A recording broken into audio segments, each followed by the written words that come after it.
안녕하세요. 랭킹TV입니다. 오늘은 인구 통계에 대한 자료를 들고 왔습니다. 코로나와 함께했던 2021년 한 해 동안의 출생과 사망, 그리고 전체 인구에 대한 자료인데요. 뉴스에서 심심하면 인구가 감소한다, 결혼도 안 한다, 노인 인구 늘어난다고 하는데 과연 그런 얘기들이 정말인지 오늘 영상을 통해 알아보려고 합니다. 통계청에서 2021년 집계한 자료인데요. 거두절미하고 바로 확인해 보도록 할까요? 우선 우리나라 전체 인구 수입니다. 행안부에서 발표한 대한민국 전체 인구는 2021년 기준 5,163만 8,809명으로 남자는 2,574만 6,684명, 여자는 2,589만 2,125명입니다. 사망자 수는 작년 한 해 31만 7,800명으로 잠정 집계되었습니다. 출생률이 사망률보다 앞서면서 작년 인구는 5만 7,300명이 자연 감소하였으며 자연 증가율은 마이너스 1.1%였습니다. 기대 수명은 2020년 기준 83.5세로 남자는 80.5세이고 여자는 86.5세입니다. 2021년 중위 연령은 평균 44.3세이며 남자의 경우 43세이고 여자의 경우 45.8세입니다. 중위 연령이란 인구와 무관하게 대한민국 사람들을 줄 세웠을 때 정가운데에 위치한 연령을 뜻합니다. 한마디로 살아계신 분들 중 가장 연로하신 분의 나이가 몇이냐에 따라 중위 연령값이 바뀌겠죠. 그리고 대한민국 모든 국민의 나이의 합을 인구로 나눈 평균 연령은 43.3세로 남자의 경우 42.1세이고 여자의 경우는 44.5세입니다. 위 내용을 바탕으로 연도별 인구 추이를 보면 다음과 같습니다. 모두들 각종 뉴스 매체를 통해 작년에 대한민국이 첫 인구 감소를 겪었다는 걸 알고 계실 텐데요. 출산율이 줄어들고 사망인구가 늘어나는 현재 상황에 큰 변화가 없는 이상 앞으로는 인구가 계속 줄어들 것으로 전망하고 있습니다. 연령대별 인구 현황은 다음과 같습니다. 대체로 남성 출생 인구가 많은 편이지만 60세를 넘어서면서 여성 인구 수가 남성 인구를 앞섭니다.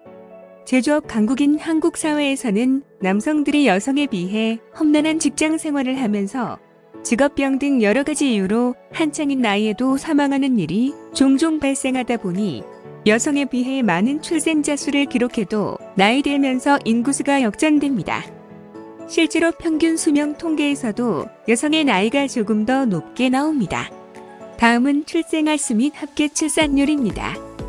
출생아 수는 10년 전에 비해 거의 절반 가까이 줄어들었으며 여성 한 명이 평생 낳을 것으로 예상되는 출생아 수는 0.81명으로 OECD 최하위를 기록하고 있습니다. 다음은 연령별 출산율입니다. 20년 전에는 20대 중후반의 출산율이 높았지만 10년 전부터는 30대 초반의 출산율이 가장 높아졌습니다. 가임기 문제로 연령대가 더 높아지긴 힘들겠지만 최근 들어 달라진 점이 있다면 출생아 숫자가 예전보다는 더 줄었다는 점입니다. 다음은 평균 출산 연령 추이입니다. 평균 출산 연령은 33.4세로 계속해서 높아지고 있는 추세인데요. 특히 첫 출산 연령은 32.6세로 평균 출산 연령과 크게 차이가 나진 않습니다. 예전처럼 다둥이를 꿈꾸는 부모님들이 많지 않아서 그럴 겁니다. 다음은 지역별 출생아 수와 합계 출산율, 그리고 저출생률입니다. 당연한 얘기겠지만 인구가 많은 지역일수록 출생아 수가 높게 잡힌 걸 알 수 있습니다. 그리고 인구수 1,000명당 몇 명의 아이가 출생하는지를 보는 저출생률은 세종에서 유독 높게 나왔는데요. 반면 가임기 여성 한 명당 출산율인 합계 출산율에서는 평균보다 조금 높은 편입니다. 이렇게 된 이유는 세종시로 젊은 공무원들 부부가 유입되면서 세종시 인구의 대다수를 차지했고 그로 인해 실제 가임 여성 한 명당 출생률은 다른 지역과 별반 차이가 없는 정도였지만 1,000명당 출생률은 상대적으로 높게 잡힌 것입니다. 하지만 안정적인 직장이 출산율에 도움된다는 건 세종시의 저출생률이 타 지역보다 약간 높다는 것을 보면 알 수 있습니다. 다음은 사망자 수 및 조사망률 추이입니다. 사망자 수는 매해 증가하고 있습니다. 그 때문에 인구 1000명당 사망자 수인 조사망률도 같이 증가하고 있는 상황입니다. 2021년까지는 사망자 수가 급증하진 않아서 사망자 수 통계에 코로나가 별 영향을 주지는 않은 것 같지만 2022년 들어 코로나로 사망자가 수백 명씩 늘어난 탓에 빠르게 안정화되지 않는 이상 사망자 통계 증가에 어느 정도 영향을 줄 것으로 보입니다. 다음은 성별 기준 사망자 수입니다. 남성의 경우 40~50대부터 사망자 수가 크게 증가하는 반면 여성의 경우는 50~60대부터 눈에 띄게 증가하는 걸 확인할 수 있습니다. 여성의 평균 수명이 86.5년이어서 그런지 사망자가 80대에서 많이 발생하는 편입니다. 참고로 남성의 경우 평균 수명은 80.5년입니다. 다음은 지역별 사망자 수와 조사망률입니다.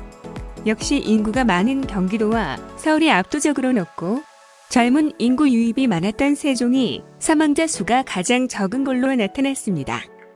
하지만 인구 1000명당 사망자 수인 조사망률은 전라도, 경상도, 강원도, 충청도가 상위를 차지했습니다. 노인 인구가 많은 곳일수록 조사망률이 높은 걸 알 수 있습니다. 다음은 지역별 인구 자연 증감입니다. 인구가 증가하는 경기와 세종 그리고 울산을 제외하고는 대부분 감소하고 있는 추세네요. 일자리를 찾아 젊은 사람들이 서울과 경기도로 모이면서 남겨진 노인 인구가 많은 지역일수록 인구 감소도 더 빠른 상황입니다. 다음은 연령별 남은기대 수명입니다.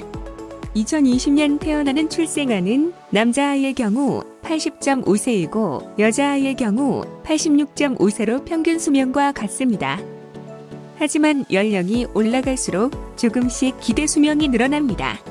이렇게 추산되는 이유는 해당 나이까지 살아남은 사람이 어린 나이 사망할 확률은 없어지므로 추후 살아갈 수 있는 기대 연령이 조금씩 더 늘어나기 때문입니다. 다음은 연령별 사망 확률에 대한 통계입니다.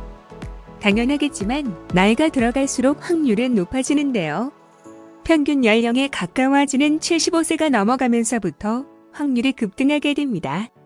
이상으로 인구 통계에 대한 각종 자료를 확인해 봤습니다. 실제 지표로 확인해 보니 우리나라 인구 문제가 정말 심각한 상황입니다.